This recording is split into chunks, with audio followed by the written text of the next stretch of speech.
De Vel, Dieu de tous les tziganes, où regardais-tu durant ces temps maudits? Et toi, Lilith, mère de tous les tziganes, où étais-tu durant ces temps maudits?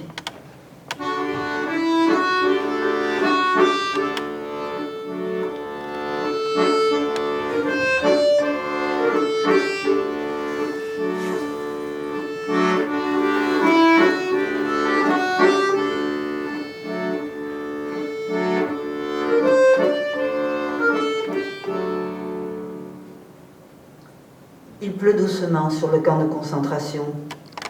Lourdes gouttes de mica scintillant, tout est enfin calme. On n'entend rien, ni à l'intérieur ni à l'extérieur. Un silence dense, presque rassurant. La lumière des miradors isole le camp du reste de la nuit, du reste du monde.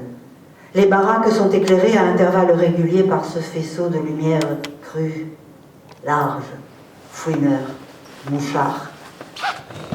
Il ne se passera rien jusqu'à demain, enfin, peut-être jusqu'à l'appel à 3 à 5 heures du matin. On ne sait jamais à quelle heure on va mourir au garde à vous transi sur la grande place où il nous compte, nous recompte et nous recompte encore pendant des heures. 1, 2, 3, 4, 5, 1, 2, 3, 4, 5, squelette de givre. 1, 2, 3, 4, 5, 1, 2, 3, 4, 5, squelette, loin de l'humain. Depuis 3 jours, Mattei est malade. Il est seul à l'intérieur de la baraque, recroquevillé sur sa paillasse pourrie, une couverture trop fine, trop courte, enroulée autour de son confiévreux. Il a beaucoup maigri, Mattei. Ses os vrillent les planches du chalit. Il n'a plus de chair, Mattei, sur ses os. Uniquement des plaies.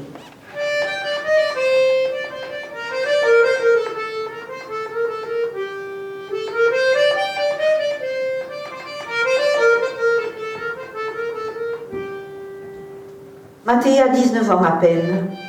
Il n'y a pas si longtemps encore, il possédait en France tout ce qu'un jeune tzigane peut désirer. La fierté du voyage, la liberté. Mais ce matin, dans ce camp de mort, les autres sont partis au travail sans lui. Lève-toi, lui ont-ils dit, c'est dangereux de rester. S'il te trouve, il n'a pas pu. Trop de fièvre.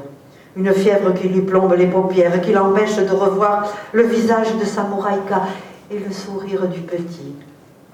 Son crâne éclate, il s'en échappe une étrange farandole, celle de ses ancêtres, ceux d'avant sa naissance, ceux du temps d'avant la guerre, la première, ceux du temps où ils migraient tous ensemble, un temps que Mattei n'a pas connu, mais que sa fièvre appelle.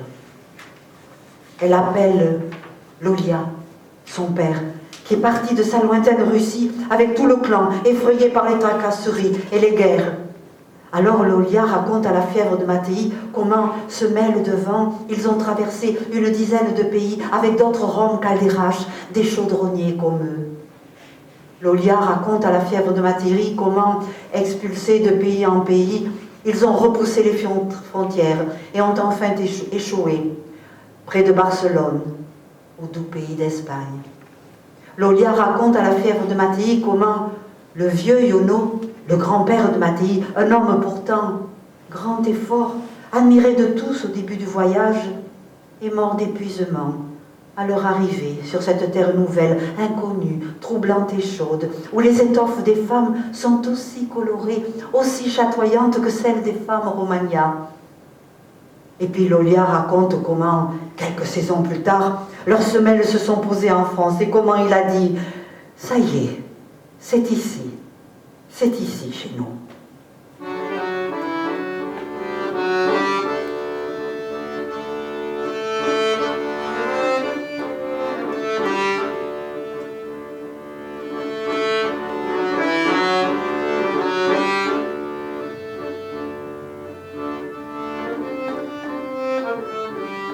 Mais ce matin, Mattei, petit-fils de Iono, Rom Calderache, fils de Lolia, Rom Calderache, délire dans une baraque d'un camp de concentration, là-bas en Allemagne. Et les mots de Lolia animent sa fièvre. Tu es un Rom Calderache, Mattei. Tu es un Rom Calderache. Ne l'oublie jamais, Mattei. Tu es un Rom Calderache. Et derrière le rideau opaque de son délire, Il sait, comme tous ici, que ses jours sont comptés, car la méchanceté de la vie a maintenant un visage, le visage du chef des hommes verts de gris, qui leur a dit à leur arrivée, ici on entre par la porte, on ressort par la cheminée. Et il a compris, Mattei, que cette cheminée allait tous les dévorer. À moins d'un miracle. Ah, les Roms croient au miracle. La vieille Lutka, sa grand-mère, qui la nuit partait sur un nuage pour aller chevaucher la lune, lui a appris les miracles. Elle en a même fait pour lui quand il était enfant. Mais sur son chalit, dans son camp de mort, Mattei s'agite.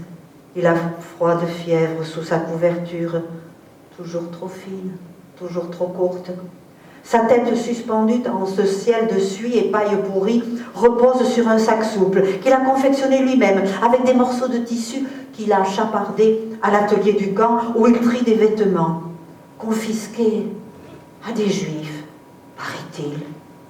Oh, il y en a des tas énormes, grises et noires, des cheveux, des lunettes, des souliers, des valises, des valises, des valises, des milliers de vies dévorées. Mattei, lui, n'a que son sac, mais il contient toute sa fortune, oh, uniquement la fortune du camp, puisque les hommes verts de gris lui ont tout pris quand ils l'ont enfermé ici, derrière ces barbelés électrifiés, qui grillent les malheureux qui se jettent dessus et que nul ne peut franchir, car un démon veille jour et nuit là-haut, dans le Mirador, avec son crache-le-feu pointe sur eux. Un bruit sourd le fait sursauter. Ici, la peur, vous savez, est toujours en embuscade. La fièvre n'a pas endormi la vigilance instinctive du Tzigan Mattei, petit-fils de Yono, Rom Calderache, fils de Loliar, Rom Calderache. C'est le sac qui se vide en tombant. Et le faisceau lumineux, cru, large, fouineur, mouchard, éclaire l'intérieur de la baraque, juste le temps d'apercevoir, éparpillé sur le sol, de la ficelle. Une cuillère caillée dans un bout de bois, sa gamelle, un bouton. Ah, un bouton. C'est précieux ici, un bouton. Et au milieu de ces trésors dérisoires, une carte postale que le fourrier du camp a déportée comme lui, mais un politique lui a amicalement sauvé lors de la première fouille. Précieux petit bout de carton qu'il a reçu, Mattei, quand il était dans un autre camp, là-bas, sur la lande vantée de Rivesaltes, en France, dans mon pays à moi, comme il a dit à Mourcha, son compagnon de Charlie. Un Rom lui aussi, mais polonais. En lettres jaunes et bleues, la carte postale dit à Mattei, dites-le avec des pleurs. Alors Mattei rassemble tous ses soupirs et psalmodie dans sa fièvre, dites-le avec des pleurs. Dites-le avec des pleurs.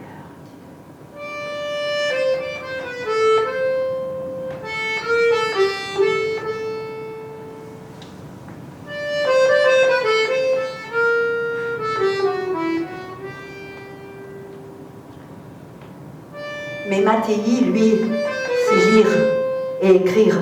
Alors Mattei, quand il est lire, c'est sur des mots romani, des mots français aussi, des mots qui se gravent en lettres devant ses yeux, des mots qui diront un jour, bientôt peut-être, l'histoire des siens, l'histoire des tziganes. Et pour garder tous ces mots, il lui faudra un gros cahier, gros comme il n'en a jamais eu, gros comme il n'en a même jamais vu.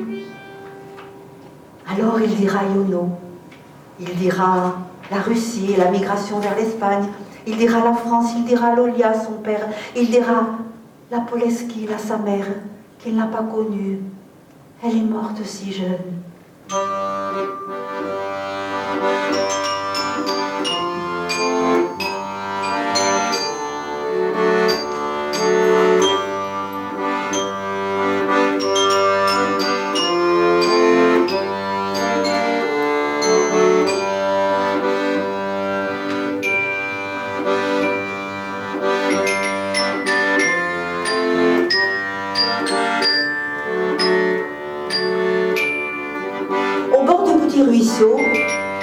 S'épanouissent des fleurs sauvages. Les Roms ont installé leur roulotte pas très loin, en rond, autour d'un grand feu de bois humide qui fume, mais qui mijote la soupe commune, la soupe du clan. pas le nom de ces fleurs qui poussent comme eux, échevelées, en liberté, mais ils les trouvent belles. Les filles en piquent dans leurs cheveux, à leur ceinture, elles les passent aguicheuses et troublantes, sous le nez de leur amoureux.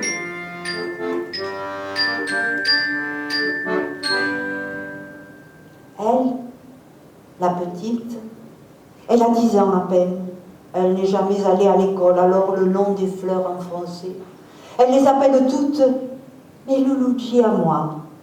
Et dans son sabir grave, Pacha, le chef du clan, lui a appris que les gens d'ici disent fleurs et pas Louloudji comme eux. Alors elle s'est baptisée Louloudji Fleur. Et elle restera pour tous Louloudji Fleur. Dans sa courte chemise bayadère, elle va nu-pied. Elle est si petite, si frêle. Elle a pourtant un regard d'une intense exigence qui impressionne ceux du clan, qui tisonne leur certitude. Assise sur la butte, le jeune Volo la regarde arracher d'un geste nerveux une poignée de ses fleurs et la jeter dans l'eau avec rage. « Je veux être comme elle, moi je veux être comme mes Louloudji. »« Mais tu es belle comme elle !» La petite sursaute, mais elle est heureuse de reconnaître la voix de Volo. « Volo, jette-moi à l'eau, toi, pousse-moi !»« Mais pourquoi tu as toujours le malheur dans la tête ?» Elle le regarde de son regard intense et exigeant. Et bien que pour Volo, il y ait toujours de la tendresse dans ce regard, les sourcils de Louloudji sont froncés au-delà de la tristesse, parce que la petite a été promise à Volo avant même sa naissance. Et comme le veut la coutume, c'est Pacha, le père de Volo, qui l'élève, et toujours selon la coutume, c'est elle, la dernière arrivée à la roulotte, qui racle, qui récure, qui maintient le feu allumé et qui sert les hommes. Pacha la surveille étroitement, la petite, il est exigeant avec elle. Ah, il faut bien l'assouplir un peu avant de la donner à mon fils. Quelquefois, même il cogne. Pourtant, il n'est pas méchant, Pacha. Et il aime bien la petite, mais il cogne dur. Alors Volo prend souvent les coups à la place de Louloudji. Plus tard, quand il sera grand, il défendra Louloudji. Il se l'est promis. Il lui a promis. Mais aujourd'hui, Volo ne comprend pas cette immense tristesse qui lui dévore la tête. Pourquoi ses frères dans l'eau, Louloudji? C'est moi, Volo, que je jetais à l'eau. Et toi, si tu m'aimes, tu dois me pousser. Et j'irai me blottir dans les jupes de Lilith, la mère de tous les tziganes, qui est si bonne pour nous. C'est la vieille Sarah qui me l'a dit. Alors elle sera bonne pour moi aussi. Il lui saisit les poignets, affectueusement, sans violence.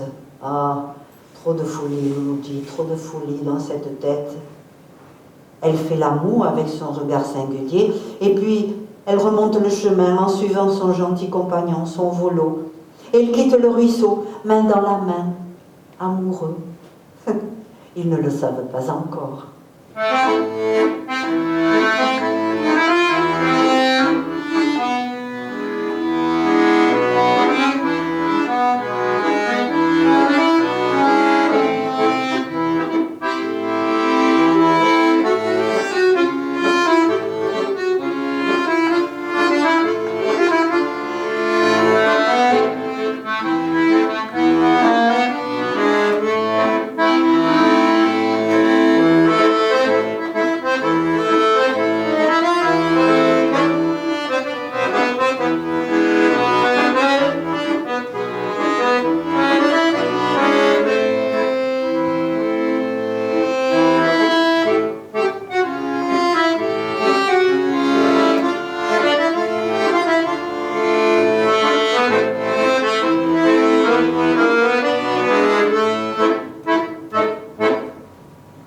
Aux environs de ses 16 ans, Louloudji a mis au monde une petite fille, la fille de son Volo.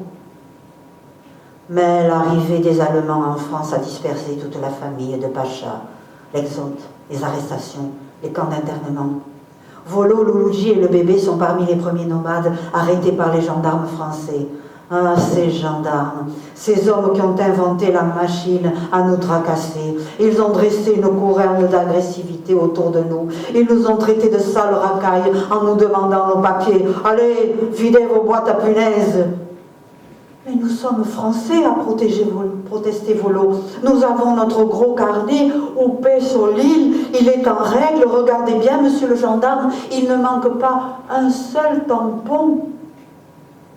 Le gendarme, impatient et hargneux, a piétiné le carnet anthropométrique. Et là, il pourrit là, dans les feuilles d'automne, cet humiliant mais si précieux carnet, effaçant ce semblant d'identité péniblement acquise depuis 3 siècles. Depuis 3 siècles que le camp de Pacha était en France, 3 siècles, bien avant la famille de ce méchant homme.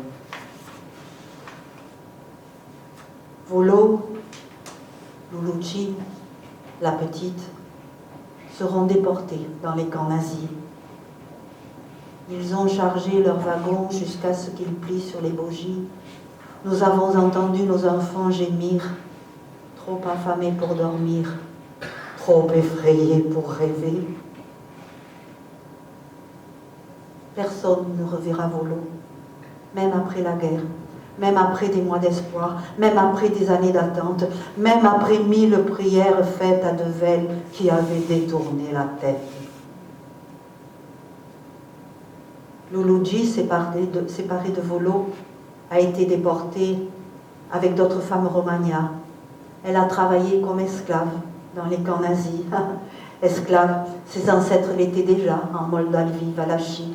Est-ce que ça, Pacha, qui savait tout, l'avait dit à Lulucci? Un jour de ciel de suie, affamée, les seins trop secs pour nourrir la petite, elle a dérobé aux cuisines du camp une croûte de pain pour donner à sucer à sa gosse. La Capo, cette sale hyène polonaise l'a vue. Sa bouche de fiel l'a dénoncé aux jeunes SS de garde. Dénoncé. C'était pour la Capo une ration supplémentaire pour le repas du soir. On n'y résiste pas. On dénonce. Alors ils sont venus. Ils ont arraché la fillette des bras de Lulucci. Ils lui ont fracassé la tête qui a éclaté comme une châtaigne trop mûre contre le mur de la baraque sous ses yeux. Horreur nazie. Et devant les autres femmes paralysées d'effroi, ils ont ri de son épouvante. Et puis indifférents, ils ont jeté le petit corps désarticulé et sanglant sur le tas de cadavres de la journée qui se recouvrait lentement de neige. Cette neige nazie, elle aussi, qui efface les corps, qui efface l'humain. Quand le camp s'est endormi, Lulucci, tout son être déchiré par un chagrin muet, oh, ici, toutes les douleurs sont muettes. Lulucci a cherché au milieu des morts raidis, méconnaissables, déshumanisés, le corps de sa petite fille, la fille de son Volo. Lilith, toi qui es si bonne, rends-la-moi. Mais Lilith n'était pas entrée dans cet abîme d'horreur. Lulucci a survécu, un peu dérangée peut-être, mais elle s'affaiblit tous les jours un peu plus. Ses compagnes l'ont transportée au revire du camp, cette parodie d'infirmerie nazie. Elle ne fut pas soignée, non. Non, non, les médecins SS avaient besoin de matériel humain pour leurs expériences médicales, ont-ils dit. Médicales alors? Quand le bombardement a éclaté, Lulucci était inconsciente sur un chariot. Il venait de lui ouvrir la poitrine. Expérience médicale. Le camp entier s'interrogeait. Bombardement américain, bombardement anglais, qu'importe, détenus, capots, SS ou médecins, il fallait se mettre à l'abri. On oublia les malades. On oublia Lulucci. Mais l'une de ces malades, une jeune Française, une résistante sans doute, est descendue péniblement de son chalit pourri, perdue dans sa robe rayée, immense sur le corps brisé qui l'habite, les yeux hagards de peur, de faim et de fièvre, dilatés sur la barbarie. Elle s'avance, titubante, vers le chariot sur lequel Lulucci est là, inconsciente, béante. Avec 1000 efforts, elle sort le chariot de cette infirmerie mouroir, calmement, au milieu des bandes, au milieu de ce bruit de fer, d'acier, de feu, poussant son précieux chariot.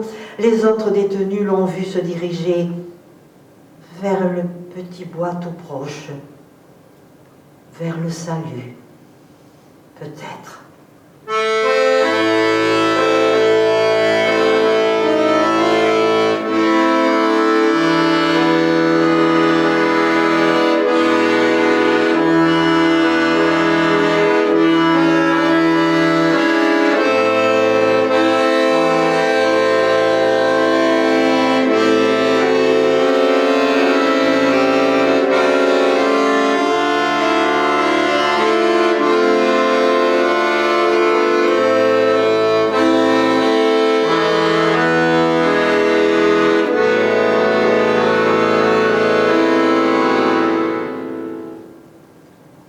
Le regard de la jeune Française se fixe maintenant sur le corps de Luluji, qui saigne au milieu des instruments de la boucherie nazie.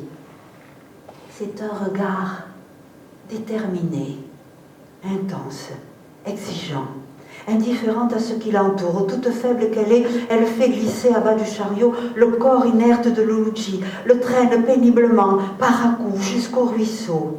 Et là, doucement, sans répugnance, elle lave la plaie ouverte au vent mouvé.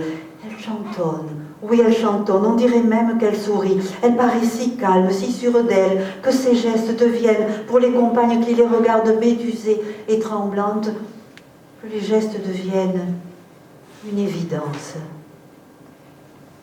Avec leurs aiguilles à eux, les bouchers, les nazis, lentement, avec application, elle recoue la poitrine de Luluji Fleur jusqu'au bout, sans faiblir.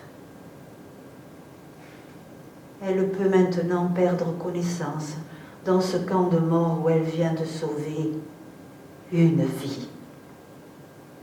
Et puis les avions sont partis. Après les avions, il y a eu des voitures, des chars, liberté, liberté, et partout dans le camp, des casquerons, des soldats amis, oui, oui, amis, liberté, liberté, liberté. Et il y aura les ambulances de la Croix-Rouge suédoise et Luluji, sur un brancard tout blanc, vivante. Elle ne le sait pas encore. Elle ne saura jamais pour la jeune Française. Une jeune résistante peut-être, une jeune médecin sans doute, une héroïne assurément, on dit leur compagne. Et le regard de Luluji et celui de la jeune Française, ces deux jeunes regards d'une même intense exigence, ne se seront jamais connus, pas même croisés.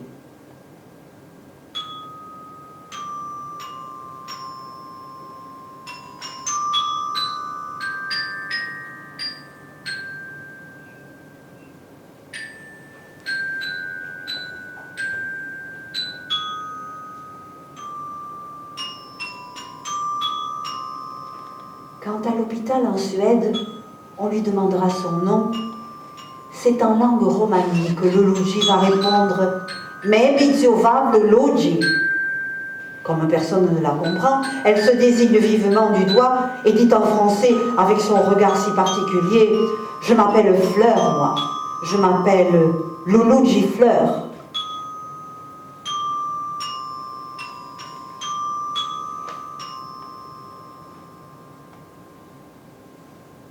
Perdue dans son camp à lui, je vous l'ai dit, Mattei est malade.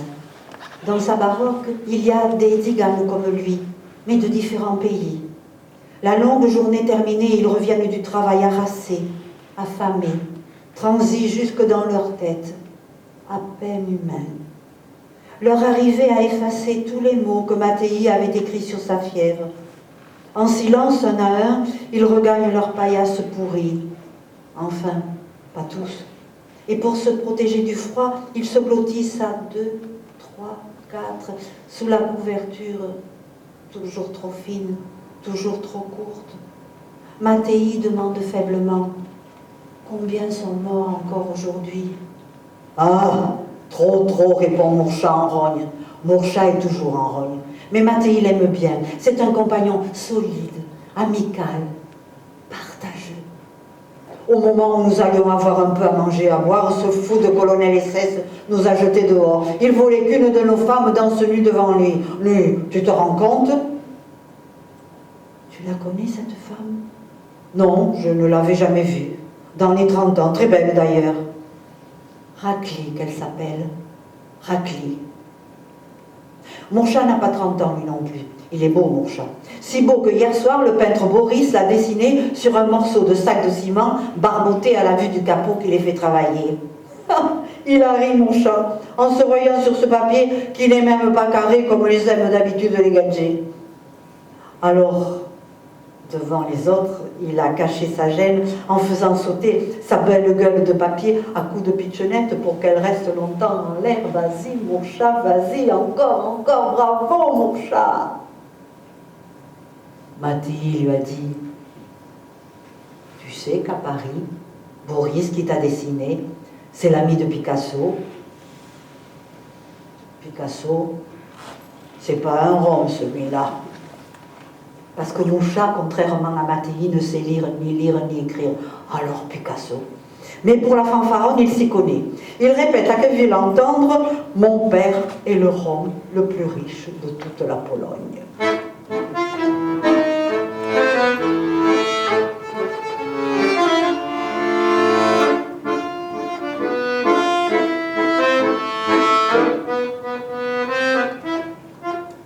Mais en ramenant sur son grand corps décharné sa couverture, toujours trop fine, toujours trop courte, mon chat dit à Mattei de sa voix rauque, ma fille aussi, tu sais, je l'avais appelée Racli. Elle n'était pas plus grosse qu'un chat, ma petite Racli, mais elle chantait comme chantent les oiseaux de Lilith, notre mère à tous. Mon chat s'agite sur son chalit. Il faut qu'il dise à quelqu'un, il faut qu'il raconte, les soupirs des morts sont trop lourds à porter tout seul. Je t'ai dit, Mattei, que mon père est le Rome le plus riche de toute la Pologne. On l'appelait le chanceux, mon père. Il avait voyagé à travers toute l'Europe, mais c'est en Pologne qu'il avait arrêté sa verdine roulotte et qu'il s'était senti chez lui. Avec son clan, comme beaucoup de Roms, il avait survécu à la Première Guerre mondiale. Ce furieux carnage qui n'a fait qu'accoucher d'un autre furieux carnage qui est en train de nous dévorer à nous. Tu l'as vu, Mattei, cette fois, quand la guerre a éclaté, c'est la pauvre Pologne qui a trinqué. Et nous avec, comme toujours, les Roms ne font jamais les guerres, Mattei, tu le sais, mais elles les engloutissent toujours, toujours. Nous nous sommes trouvés pris au piège entre les Allemands et les Russes. Combien étions-nous autour de Varsovie avec nos roulottes? Certains m'ont dit près de 10 000. Et pourtant, nous nous connaissions presque tous. Mattei est français, lui, il ne les connaît pas bien, ces Roms de l'Est. Alors, malgré sa fièvre, il est attentif au récit de mon chat. Comme à chaque fois que notre clan était menacé, mon grand-père a réuni ses fils et ses petits-fils. La voix du vieux était déchirée. Mais le ton était sans réplique, et dans son sabir flamboyant, il a dit « Le soleil de notre fuite de l'Inde s'est à nouveau levé, alors nous devons partir par petits groupes, vite, très vite, vers de nouvelles clairières, plus clémentes pour nous. » L'idée de la guerre s'enfonçait peu à peu dans notre âme.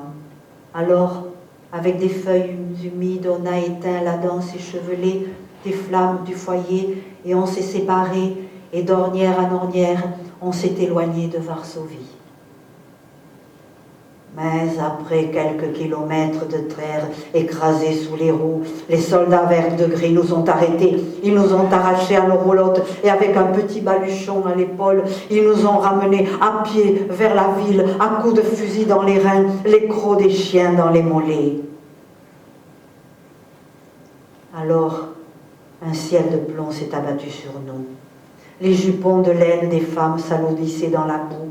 Les enfants ne sautillaient plus dans les fossés. Seuls leurs regards bondissaient encore un peu. Les échines se voûtaient. Les baluchons aussi s'alourdissaient. Nous perdions peu à peu la petite flamme de notre vie, rebelle, voyageuse et chantée. Nous pressentions le plus jamais de nos voyages. 1000 fois les arbres ont salué notre longue et sombre marche.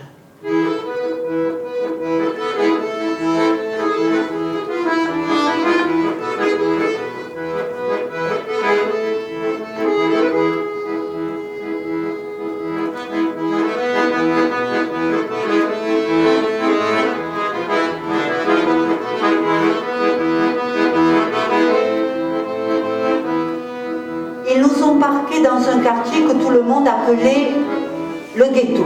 Ah, j'ai dit à mon père, ça c'est sans doute parce que nos noms ressemblent à ceux des Juifs. Des Juifs, il y en avait partout, des milliers, enfermés comme nous, en famille, les femmes, les enfants, les vieux perdus, désemparés, anéantis d'incompréhension. On se regardait, mais sans se reconnaître, sans se mélanger, sans non plus s'unir.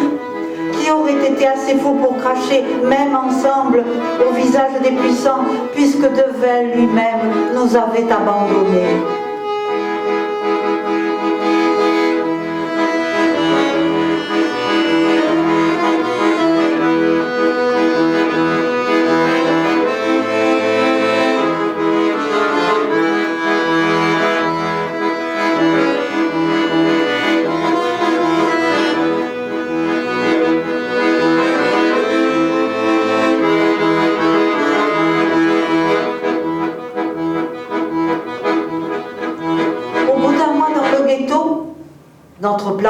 Notre clan avait trouvé sa place. Comme les Juifs, tant bien que mal, nous nous étions organisés. Eux échangeaient avec les gardiens quelques bijoux contre un peu de nourriture. Nos gosses à nous se faufilaient à travers les palissades et revenaient à la nuit avec quelques chapardes qui nous permettaient de ne pas crever de faim. Mon père avait repéré un Polonais, sans doute un bandit, qui s'était engagé dans l'armée française pour se planquer, et on l'avait mis là pour nous garder. Et ce méchant homme paradait devant nous toute la journée, son crache-le-feu à l'épaule, uniforme propre, mais cœur noir, sa gamelle toujours pleine, comme pour nous narguer, nous qui avions si faim, et nos petits qui mouraient. Mon père a vite cerné le bonhomme. Contre une forte somme d'argent sauvé de la fouille, c'était un dégourdi, mon père. Le Polonais nous a fait sortir du ghetto. Contre une autre somme d'argent, nous avons loué une grange dans la campagne à un paysan polonais. Oh, un brave homme dans le fond. Alors c'est vrai, dit Mattei, que tu es très riche.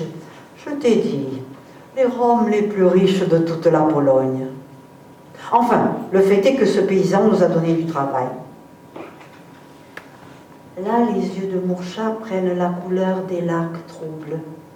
Au milieu de l'été, mon père et moi travaillions seuls, dans un grand champ, juste derrière le petit coteau qui cachait la grange où étaient restés les femmes et les enfants. Ah, c'était pas notre verdine roulotte, mais c'était un peu chez nous quand même.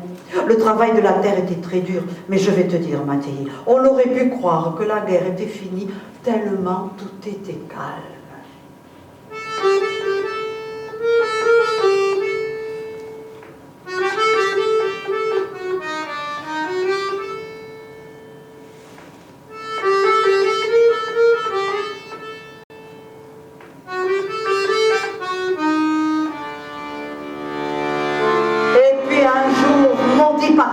Notre Dieu à tous, au milieu du calme menteur, des sifflements de balles longs, désordonnés, tranchants. Oui, c'était bien là-bas que ça tirait, derrière le coteau où nos femmes préparaient la soupe.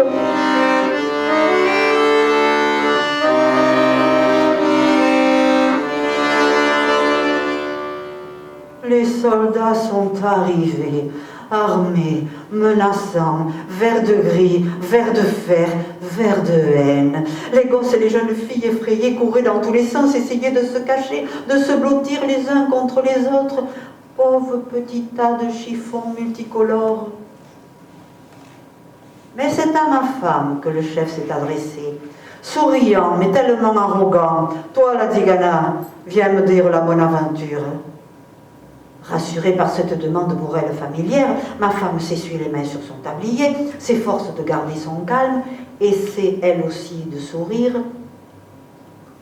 Que veux-tu savoir, monsieur le soldat? Donne-moi ta main. Non, la gauche. Dis-moi, quand est-ce que je vais rentrer chez moi? Ah, ça dépend de la guerre, lui dit ma femme, mais je vois qu'elle sera finie bientôt. Et nous serons vainqueurs, bien sûr. Ma femme baisse les yeux, ça ce sont des choses que les Roms ne savent pas lire. Alors s'il te plaît, monsieur le soldat, pose-moi une autre question, redonne-moi ta main. Ah, sale bête, tu veux que nous la perdions cette guerre? Eh bien ma fille, tu ne seras plus là pour voir notre victoire. Tu sais, Mattei, que la parole vaut ce que vaut l'homme. Il a sorti son revolver et l'a abattu là, à bout portant. Il hurlait. Tuez-les tous! Tuez-les tous! 26 Roms, les femmes, les enfants, les vieux, 26 Roms. Toute ma famille, tous massacrés.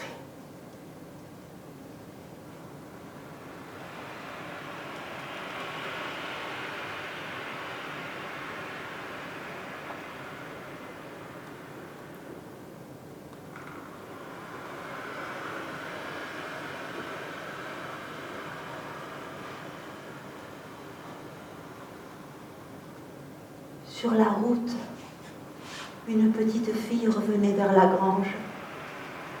Elle allait nu-pieds, toute frêle dans sa robe rouge. Légère, agile, elle faisait sauter une pomme d'une main dans l'autre, d'une main dans l'autre, d'une main dans l'autre. Elle a croisé les soldats vers de gris qui repartaient vers leur crache le feu et leurs chiens qui ont les yeux et les dents comme les loups de la forêt la plus profonde. Ils riaient, ils étaient encore ensauvagés de haine, cette haine que rien ne rassasiait. Elle n'avait pas 8 ans, Mattei.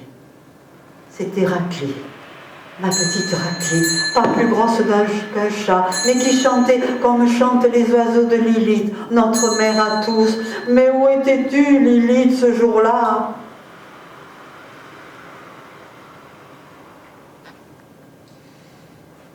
Mourcha semble maintenant pressé d'arriver au bout de son récit, au bout de sa douleur. Le paysan qui nous abritait est arrivé en courant dans le champ. Il a jeté les bras, il criait « Cachez-vous vite, ils les ont tous tués, oui, tous, même la petite !» Mon père et moi avons couru vers un grand champ de fleurs jaunes et bleues. Nous nous y sommes cachés, muets, tremblants, anéantis. Il avait dit tous. Alors mon père, étrangement calme, m'a dit en regardant autour de nous « Tu crois, Mourcha, qu'il y aura assez de fleurs pour tous ?»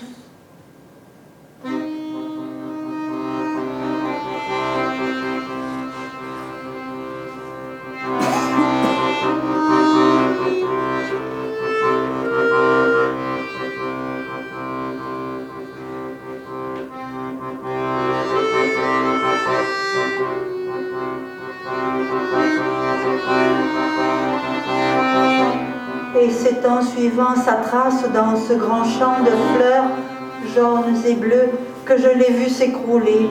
Cet homme jadis si fier, le Rome le plus riche de toute la Pologne, tête renversée, bouche crispée, les yeux grands ouverts sur son émotion trop forte. J'avais jadis une grande famille, Mattei. La Légion Noire l'a assassiné. Mais on regardait de vers ce jour-là.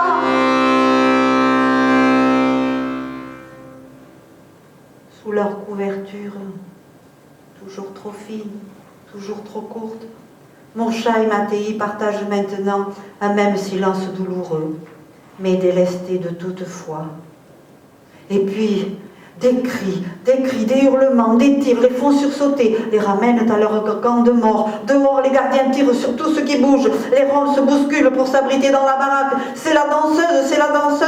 Elle vient de tuer l'officier. Oui, celui qui l'a obligé à danser nu. Elle l'a tué. De sa voix rauque, Mourcha lâche entre ses dents le fiel qui lui monte à la gorge. C'est bien. C'était trop honteux pour une femme romnie. Danser nue, tu te rends compte? Mourcha se tait. Et puis sans transition, dans la baraque, redevenu calme, il se penche à l'oreille de son compagnon. Maintenant, Mattei se côtoie. Nous avons encore notre lot d'espérance. Et oui, depuis la nuit des temps, un or secret coule dans les veines de Mourcha. lui permet de résister à tout. Le soldat polonais qui nous garde le matin, oui, tu sais bien, celui qui dit toujours « Je suis prisonnier comme vous, moi, ils m'ont pris de force dans l'armée allemande. » Tu parles, et la solde, qu'est-ce qu'il en fait? Demain, il va nous amener hors du camp pour des travaux de terrassement. Tu comprends, Mattei, ce que ça veut dire? Allez, Mattei, secoue ta fièvre, il nous aidera à nous évader. Je lui ai promis la moitié de ce que j'ai. Oui, je sais où mon père a enterré l'argent et les bijoux avant la première fouille, avant d'entrer au camp. Mourcha, le Rome qui ne savait ni lire ni écrire, le Rome qui avait perdu tous les siens, même Racli, sa petite Racli. Mourcha était resté dans ce camp de mort, le Rome le plus riche de toute la Pologne. Ah, les autres compagnons de fuite ont été repris le jour même de leur évasion. Les SS les ont tous pendus devant les déportés réunis sur la grande place d'appel, pour l'exemple, ont-ils dit.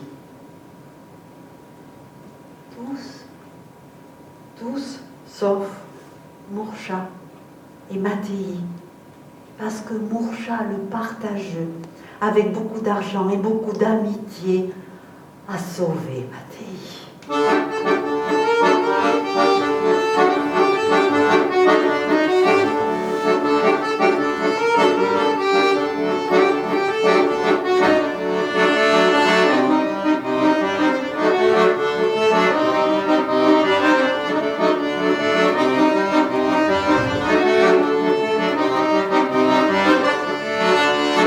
Mourcha n'est jamais retourné en Pologne, non. Trop de démons, trop de morts. Il n'avait pas fini de s'expliquer avec cette époque terrible. Alors, avec de l'argent et des faux papiers, il est devenu tchèque.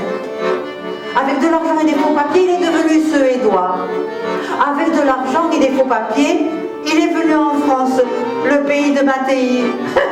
Et je crois qu'il y vit encore.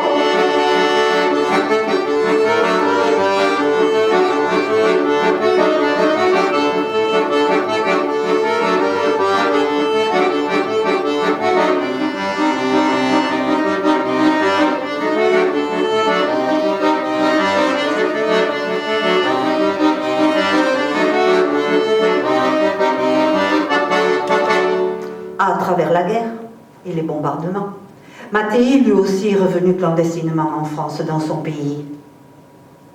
Il n'a retrouvé ni la moraïka, ni le sourire du pays, du petit, englouti dans la guerre.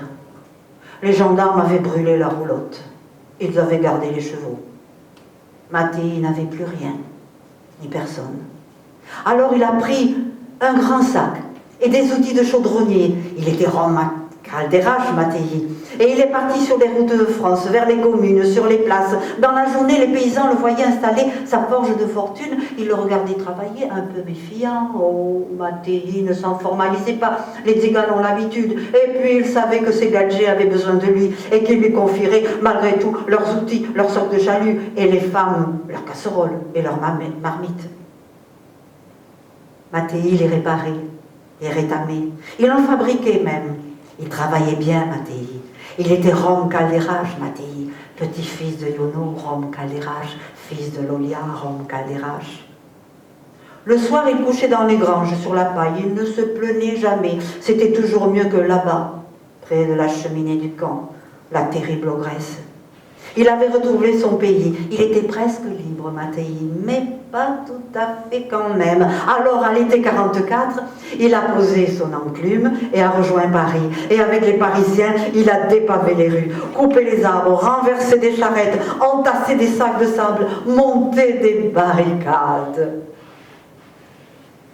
À deux jeunes miliciens de Vichy, il a confisqué leurs fusils et leurs jumelles. Et avec les gagés résistants, il a fait le coup de feu. Et avec eux, il a gagné. Et avec eux, il a chanté la Marseillaise. Il a chanté « Les Boches sont partis ». Lui, Mattei disait « Les Verts de Gris sont partis ». Quand tout a été fini, à la mairie, il a rendu les fusils. Il a gardé les jumelles. Tout comme son pays, il était à nouveau libre, Mattei, et cette fois vraiment libre. Mattei, je vous l'ai dit, savait lire et écrire. Petit, devant les dessins des pieds nickelés, il avait dit à Lolia, son père, « Tate, un jour tu verras, je saurai lire ce que disent ces hommes. » Alors, avec le jeune instituteur à blouse grise, il avait appris à lire Mattei et il avait appris à écrire Mattei. Après la guerre, il a lu les journaux pour les anciens, assis en rond sous le bouquet de vieux tilleuls. Ils s'étonnaient ensemble qu'on n'y parlât jamais de leurs disparus à eux, les tziganes.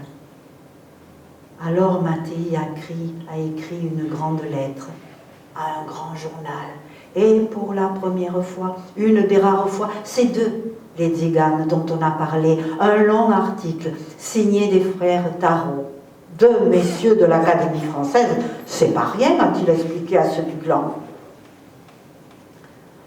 Mais sous le bouquet de vieux tilleuls, on faisait le compte de ceux qui n'étaient plus là, de ceux dont on ne savait rien, de ceux que les hommes verts de gris avaient dévorés, engloutis, sans que Devel leur jette un seul regard. Délégué par sa tribu, puisqu'il était savant, Mattei est allé chaque jour à l'hôtel Lutetia, où l'on accueillait les survivants des camps nazis. Il est allé dans les hôpitaux de Paris, dans les hôpitaux de banlieue. Il est allé partout Mattei. Il essayait de reconnaître un des leurs. Ah, si je pouvais en ramener un à la tribu, un seul qui nous dirait pour tous les autres.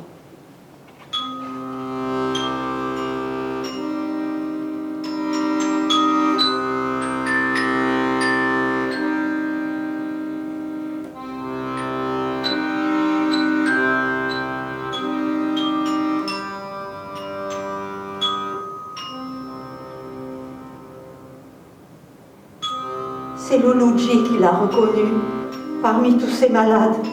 Luluji dont le regard d'une intense exigence impressionnait même Pacha, le chef du clan, quand elle était enfant. Mais l'intense exigence avait disparu. À la place, un regard de cendre. Elle n'en a plus pour très longtemps, a dit le médecin à Mattei. Son corps est épuisé, bien sûr, mais c'est surtout sa tête. Elle est restée là-bas.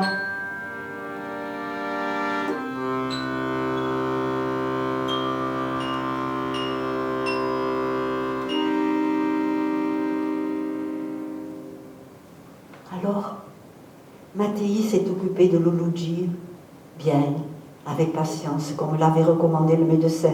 Il l'épousa, bien entendu, selon la loi des Roms, et toute la tendresse de son jeune corps sauvage, il l'a déversée en elle pour lui redonner vie. Mais un matin, Luluji décida que c'était fini. Enveloppée dans son manteau de cendre, elle s'est dépossédée de son corps. Et Luluji Fleur est partie, comme on se jette à l'eau. Comme elle le voulait déjà quand elle était enfant, quand elle était au bord du ruisseau, quand elle lançait ses rêves à la volée vers son volo. Alors, Mattei a écrit les histoires terrifiantes qui dormaient entre les pages déchirées de la mémoire de Luluji. Il a écrit l'histoire de son peuple sur un gros cahier, gros comme il n'avait jamais eu, gros comme il l'avait vu là-bas, dans son délire, dans son camp de mort. Histoire des Roms, témoins du Samudaripen, leur génocide à eux. Mattei, le Rom Kalderach, a tenu parole. Il a écrit cette histoire et il a raconté cette histoire. Il a raconté les soupirs et les blessures de son peuple, aux jeunes, aux anciens et même dans les écoles, aux enfants des Gadjés. À vos enfants. Mahabister, répétait Mattei, souviens-toi. Mahabister, écrivait Mattei, n'oublie pas, car ni les hommes, ni la religion, ni la loi n'ont eu pitié de nous.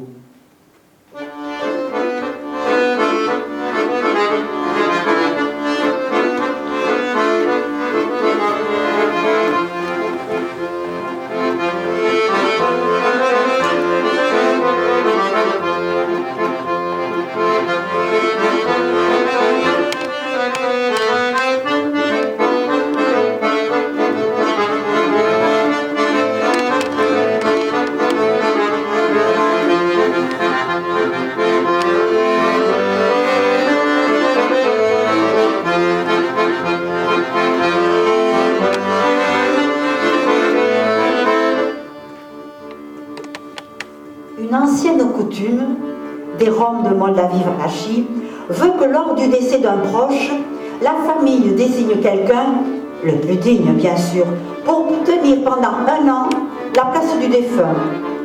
Cette coutume, c'est la pomane.